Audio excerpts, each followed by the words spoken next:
देश में इस वक्त केंद्र की बीजेपी और विपक्षी दलों के बीच आईएसआई कनेक्शन का खेल चल रहा है। यह मामला उदयपुर मर्डर से शुरू हुआ था, जब हत्यारे की तस्वीर बीजेपी नेता गुलाब चंद कटारिया के साथ वायरल हुई थी। फिर वहां से बात कांग्रेस के दिग्गज नेता और पूर्व उपराष्ट्रपति हामिद अंसारी तक जा पहुंची।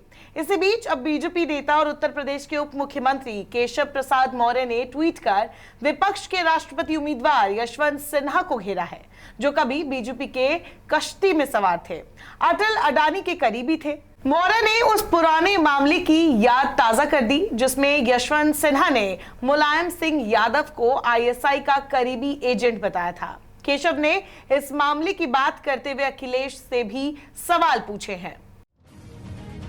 एक पुराने अखबार की कटिंग ट्वीट करते हुए केशव प्रसाद मौर्य ने अखिलेश यादव से पूछा है कि जिन्हें आप राष्ट्रपति पद के लिए समर्थन दे रहे हैं, उनके मुलायम सिंह यादव पर दिए बयान को लेकर क्या कहेंगे। दरअसल केशव प्रसाद मौर्य ने अखबार की जिस कटिंग को ट्वीट किया है, उसमें यशवंत सिन्हा ने दावा किया कि मुलायम सिंह यादव आईएसआई एजेंट है। एक वक्त था जब यशवंत सिन्हा ने मीडिया से बात करते हुए कहा था कि मुलायम उत्तर प्रदेश में आईएसआई की बढ़ती गतिविधियों में सीधे तौर पर शामिल है।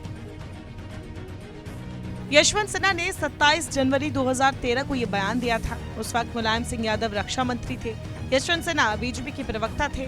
तब उन्होंने कहा था, मुलायम सिंह यादव पाकिस्तान की खुफिया एजेंसी आईएसआई के एजेंट है।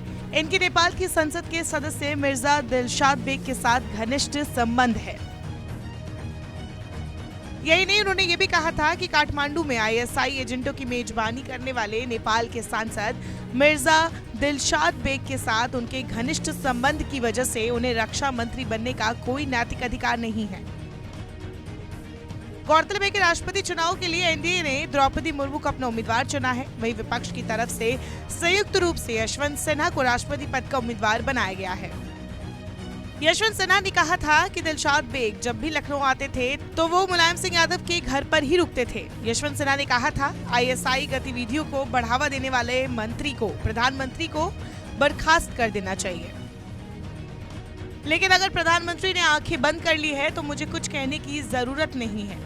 यशवंत सिन्हा ने कहा था कि नेपाल भारत विरोधी गतिविधियों के केंद्र के रूप में उभरा है और कहा कि केंद्र को इसकी पूरी जानकारी है, लेकिन इसे रोकने के लिए कोई कदम नहीं उठाया गया। दरअसल इंटेलिजेंस ब्यूरो के एक पूर्व अधिकारी ने एक किताब पर प्रतिक्रिया देते हुए आरोप लगाया था कि उत्तर प्रदेश के मुख्यमंत्री और कुछ विधायकों के पाकिस्तान की सीक्रेट सर्विस आईएसआई से संबंध है। मुख्यमंत्री मुलायम सिंह ने पूछा, क्या ये दावा नदवा मदरसे पर हुए असफल छापे की वजह से लगाया गया। मुलायम सिंह यादव ने बीजेपी द्वारा उन पर लगाए गए आरोपों को जवाब देते हुए कहा था, आईबी ने 1995 में नदवा मदरसे पर छापा मारा था, लेकिन जब मैंने हस्तक्षेप किया और छापेमारी को रोक दिया, जिससे आईबी के अधिकारी उग्र हो गए, मैंने उनके खिलाफ प्राथमिकी भी दर्ज कराई थी।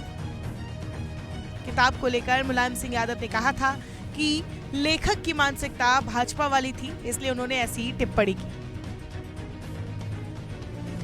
बता दें, कई सालों तक दाऊद की टी कंपनी की मदद करने वाले दिलशाद बेग को साल 1998 में मार दिया गया था। दिलशाद बेग की हत्या के पीछे सालों तक कई दावे सामने आते रहे, जिनमें से एक दावा छोटा राजन को लेकर भी किया गया था, लेकिन पुलिस और खुफिया सूत्रों का मानना था कि उसकी हत्या के पीछे यूपी के एक बड़े डॉन बबलू श्रीवास्तव का हाथ था।